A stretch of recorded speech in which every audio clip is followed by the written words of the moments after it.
crises that Sri Lanka has been facing. The health crisis, of course, is one of the worst because that deals with the lives of all citizens of Sri Lanka, and we've suffered so much at the hands of this health crisis, and the suffering is not yet over. In fact, it's just beginning. What aggravates this health crisis even more is the massive brain drain that's taking place in Sri Lanka. Now, to discuss these matters and much more, we've got with us a General Committee member from the Government Medical Officers Association, or the GMOA, Dr. Thinuwan Vikramasinghe.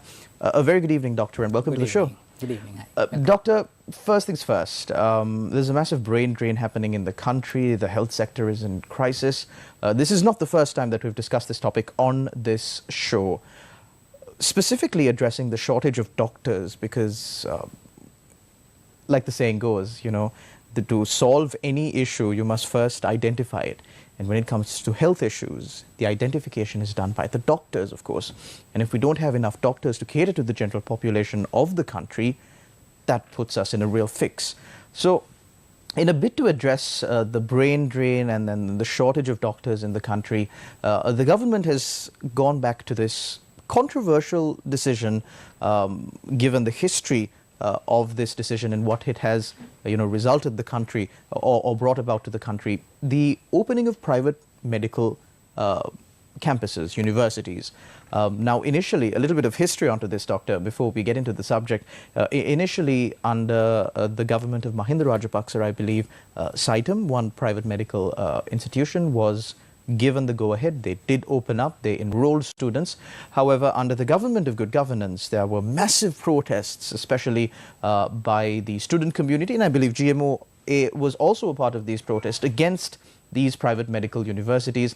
And the same party that initially supported this decision and approved this decision then got onto the streets along with these protesters and protested against this decision. And the private medical campuses in Sri Lanka were withdrawn.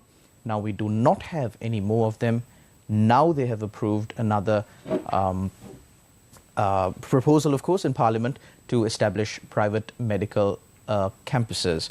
What is the GMOA's stance on this matter? First of all, thank you very much for inviting GMOA for this valuable discussion.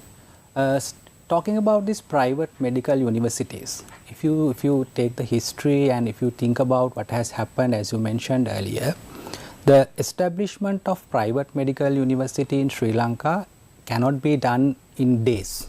It needs a long process. It need a feasibility study and what to do, what not to, how we are going to maintain this, what is the teaching hospital we are going to So wasn't any of this this done during the establishment of the previous private medical university? So that is why it got failed. None of this was done? None of this was done. Okay, all right. It was money-oriented program that they started. So that's why it was failed. There was huge protest throughout the Sri Lanka, and everyone, almost everyone got together. No one was in other field. So that was the scene earlier. So again, this has come to the stage, and what we see now is, as you have mentioned, that there's a huge brain drain at the moment.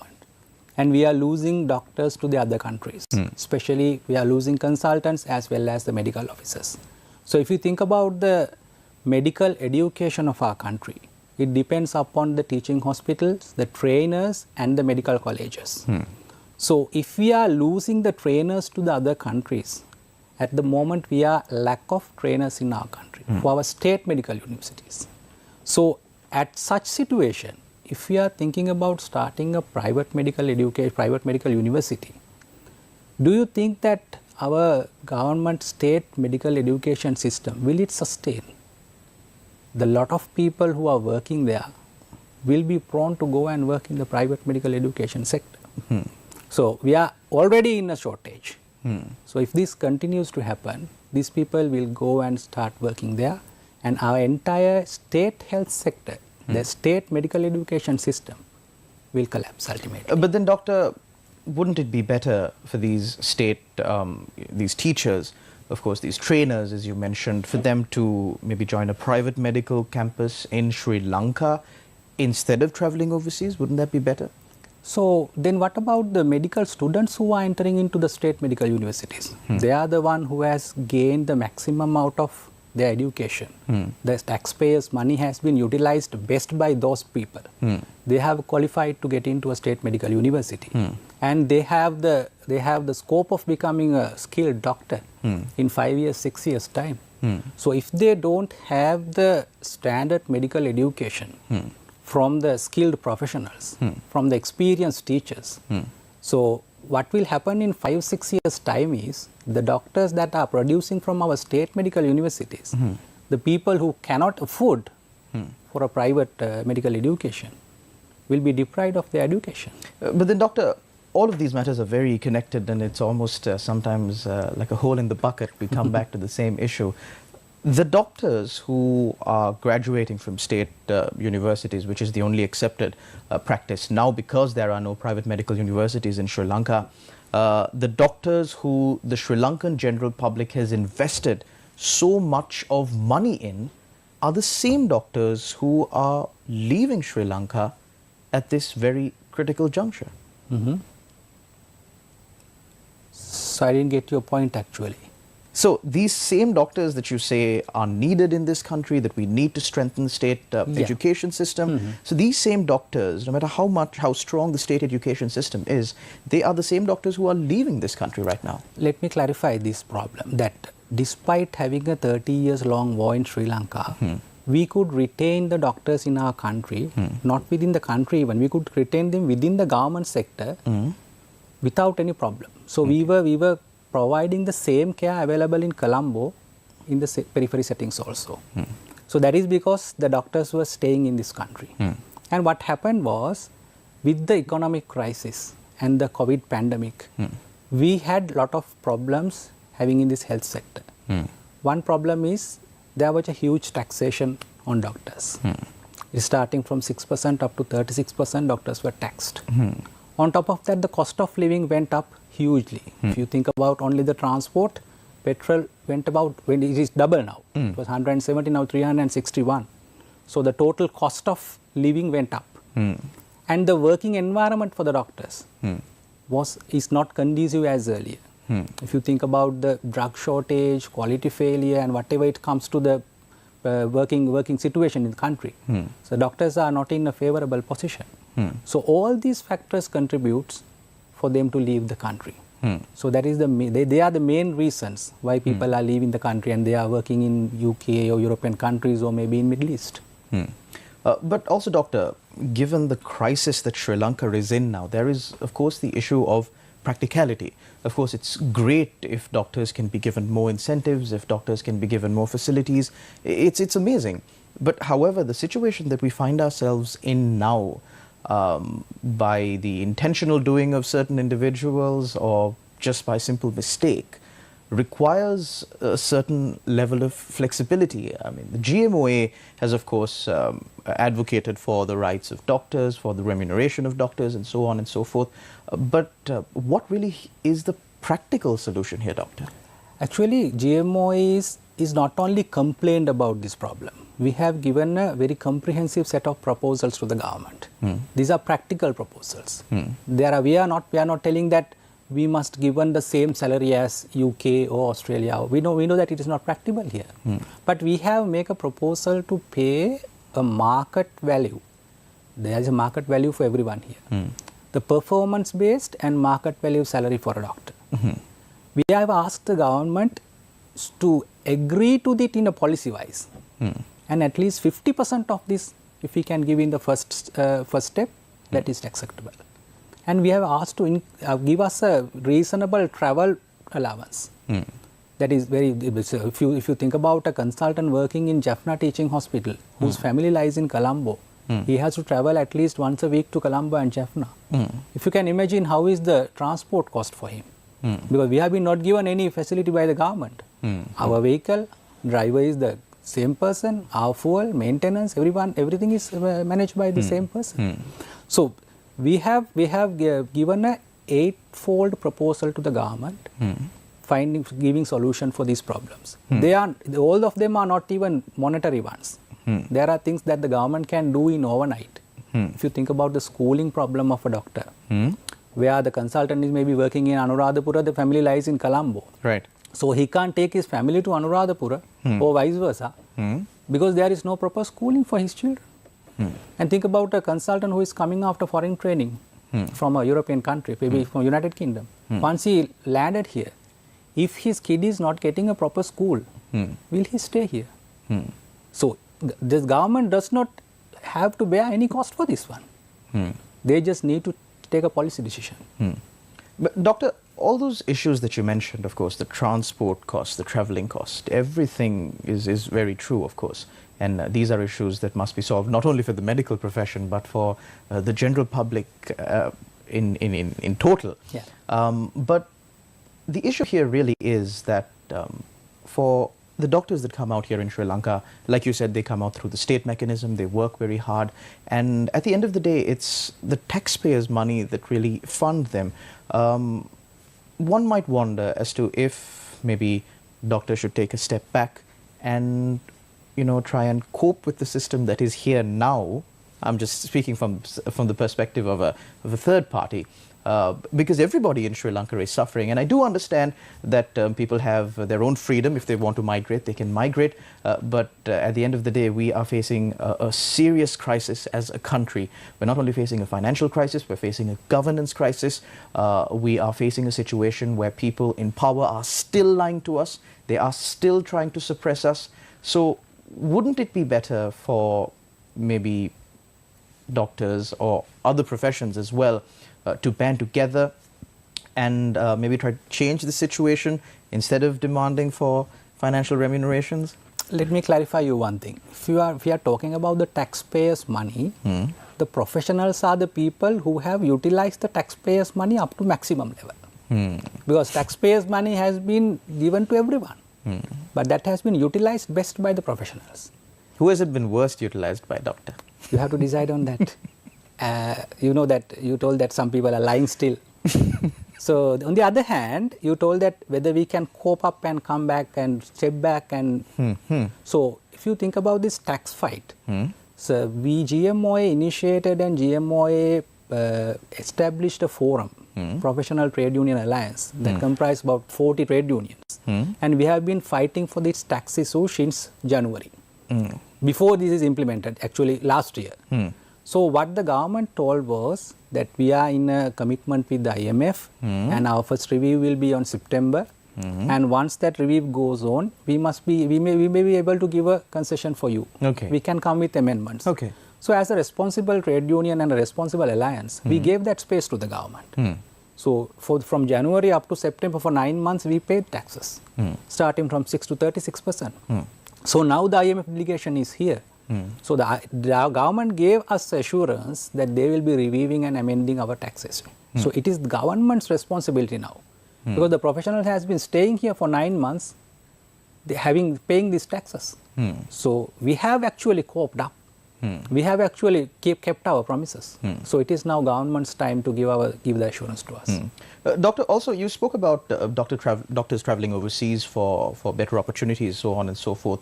Now, one of the main issues that you mentioned here in Sri Lanka for professionals and doctors in general to stay back in Sri Lanka is the tax structure. But in the United Kingdom or many of these countries that these professionals are traveling to, the taxes are much, much higher. The cost of living is much, much higher. For example, just to put this into context, maybe a person who is earning 1 million Sri Lankan rupees in the United Kingdom couldn't live a luxurious life as a person who is earning maybe 100,000 here in Sri Lanka. We need to put that into context. So what do you have to say about that? Yeah, that is the reason why people are migrating to European countries or Middle East is not only the money that I have to mention. So although the tax rates are high in, say, United Kingdom, it's around 40% taxation. So although they have been taxed 40%, people are gaining things because their quality of life is much better.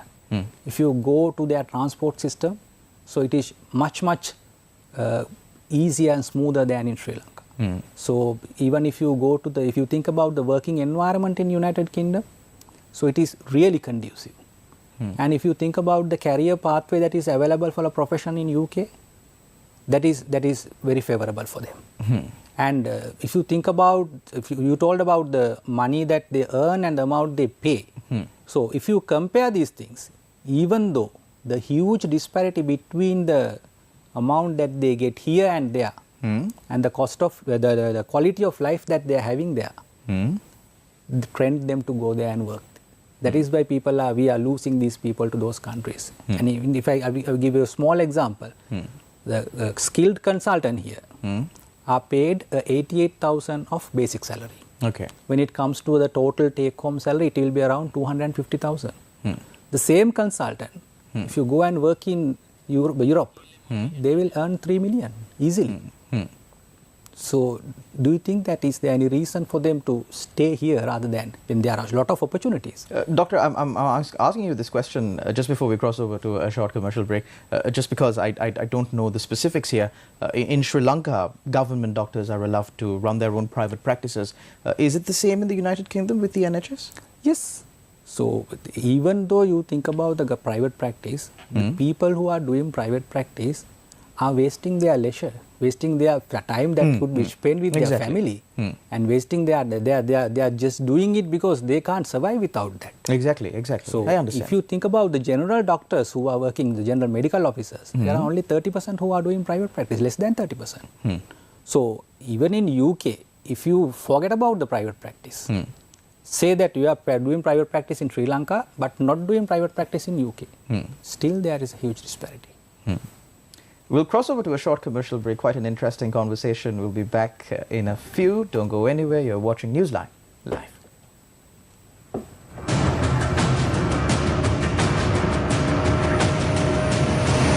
Newsfirst, Newsline. CID takes over investigation into the shooting that targeted MP Uddika Premaratne's car. 6 people arrested for assault on MP Selvarasa Gajendran. Amended anti-terror bill to Parliament this week, says SLPP MP Milan Jayatilaka. Several more services declared as essential. Trade unions ready for massive protest opposite hospitals on Friday. China's Xi Yan 6 heading to Sri Lanka, pending clearance. 78th session of the United Nations General Assembly opens in New York.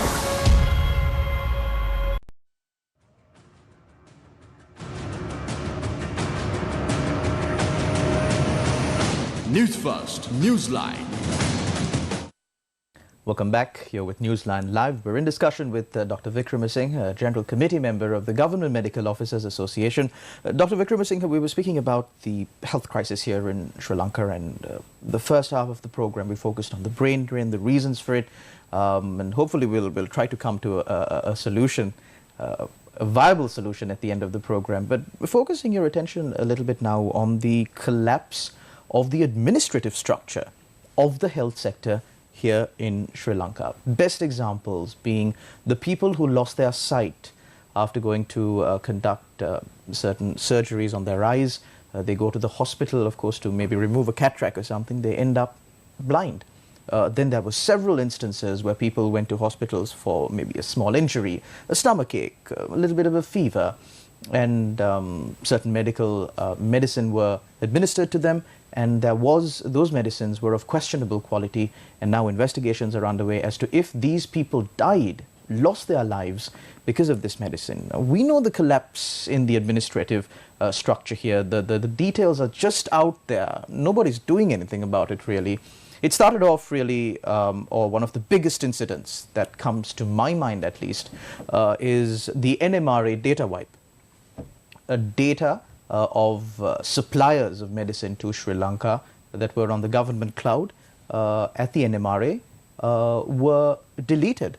And it was revealed in court that the data was not mistakenly erased. Someone actually sat down at a table and hit select delete for a period of about 7 hours. Now, Doctor, as the GMOA, this is a really serious issue, because you spoke about the working conditions here in Sri Lanka, the fact that doctors can't prescribe medicine to their patients with the confidence that these patients will be cured by it. Actually, they're in two minds as to if this patient would die after taking this medicine. So isn't the GMOA really pushing for better administration of the health sector here in Sri Lanka that was once one of the best systems, at least in Southeast Asia. Yeah, the health indicators of Sri Lanka is one of the identical thing. It is internationally accepted that we have the health indicators as similar as the developed countries. Okay. So, if you talk about the Australia, they are spending about 6,000 USDs per capita health budget, and United States about 12,000. But we are maintaining the same indicators with 160 USDs. So that is with the proper human resource management that we were having. And the health crisis that we are having at the moment are few folds. One thing is we are having shortage of drugs. Another thing is we are having quality failures. Okay. Number 3 is we are having breakdown of investigation procedures, machines and all. The service agreements are not happening. Number 4 is the most serious one, the poor human resource management, the brain drain. Right. So if you think about these all problems, say we were talking about the drugs issue now. So there are 5 entities in the health ministry who are coordinating this drug issue. The Ministry of Health, Medical Supplies Division, NMRA, SPC and SPMC. So the Auditor General's report that was published in May 2022 clearly states that there is no coordination in between these 5 bodies. So if the SPC doesn't know what are the drugs manufacturers in Sri Lanka, they import them from the other countries. So it is like that. So if you think about the holistic approach, the incoordination in between these things, the unavailability of a digitalized system, unavailability of a proper procurement system, failure to keep adequate stocks, these are the main administrative problems we are having. So, Doctor, these administrative problems, of course, have been identified time and time again, especially through the audit report of the government auditor. So, the issue is, though, nothing is being done, Doctor.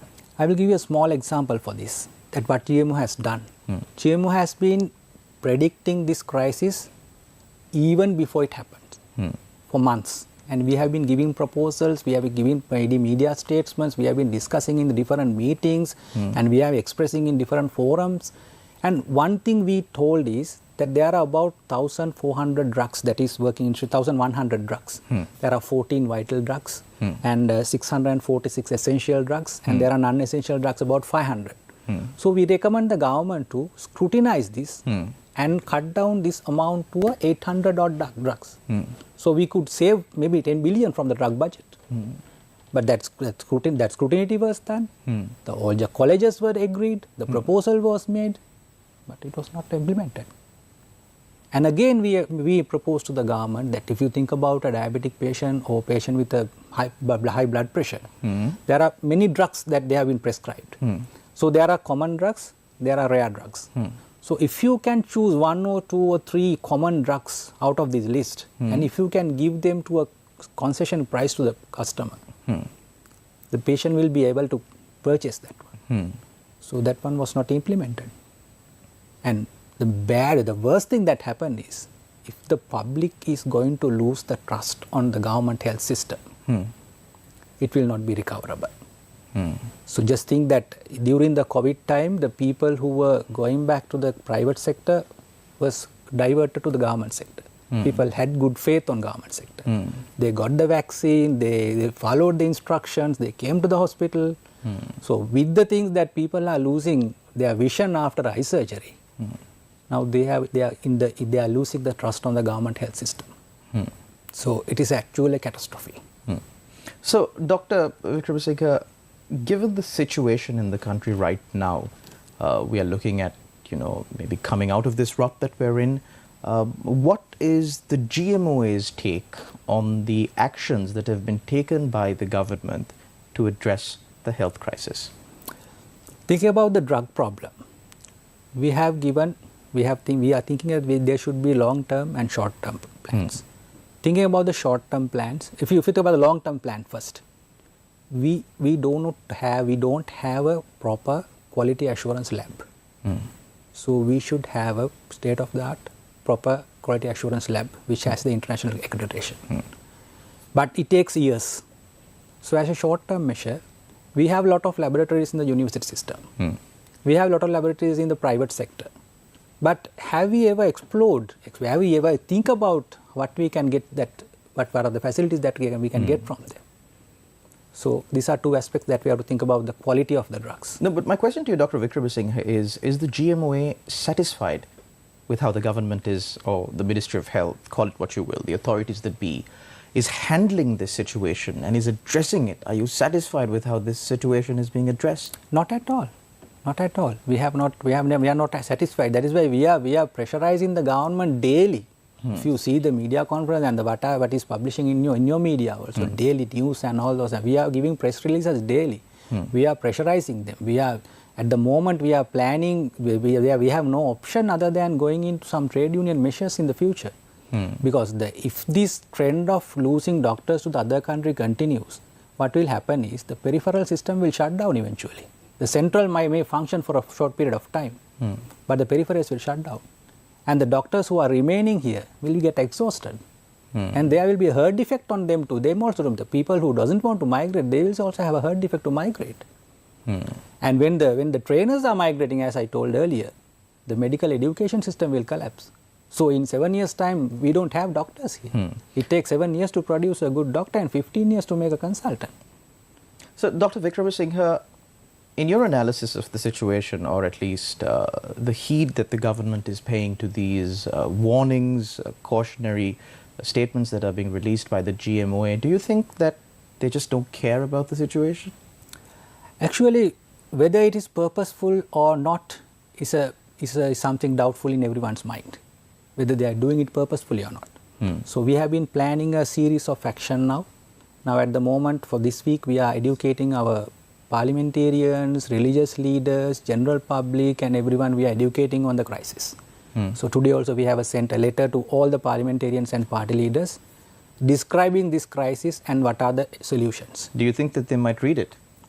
That is we have a doubt. We have a serious doubt on that. But it is our professional responsibility to educate them. So if they can have a voice in the parliament, if they can have a voice in the government, if they are thinking that if you do not put the cap on this drain, how much you put from above will not retain there.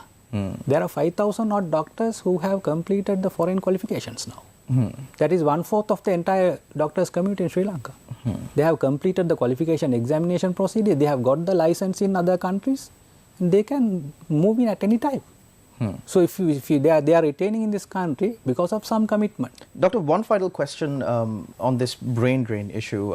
Since the general public are investing so much of money in producing a doctor, do you think it's fair for the government to maybe put in a mandatory period that a doctor should serve in Sri Lanka before they can apply for employment overseas or apply for any qualification that would give them accreditation as a doctor in a foreign country? At the moment also there is a mandatory period that you have to work before. How long is that, doctor? After getting passed from the university, after doing the internship, to go to a postgraduate, they have to wait 1 year. 1 year? Then only we have to start the postgraduation. Okay. That is in Sri Lanka. After doing postgraduation, you go for the foreign training. With that, we are going also in a bond. There is a bond that before you have to sign and go. Right. So we are going on that bond. So if you think about a problem, there are solutions at different levels. If you take the last solution at first, so things will be not solved. So just think that if you give a proper leave to a doctor to go abroad and come, at least they have a commitment to come back. Otherwise, if you try to restrict them, what will happen is they will just drop the job and go. They will never return. Thank you very much, Dr. Vikramasinghe. A very fruitful discussion, of course. I'm totally in agreement with you on the point that if we try to bring the measures of last resort first, I mean, they're called last resort for a reason, that the situation will get even worse. But the problem really is, Doctor, that we have, the first level solutions, second level, third, fourth, fifth, last level solutions. However, no solution is being proposed or implemented at this point of time, and that is the issue. And I hope and pray, of course, for the betterment of Sri Lanka as a whole, for the entire general public, that this health crisis, of course, will see an end sometime soon. And the GMOA and the medical community in Sri Lanka will have to definitely play a big, big role to get that done. Thank you very much to all our viewers out there for tuning in.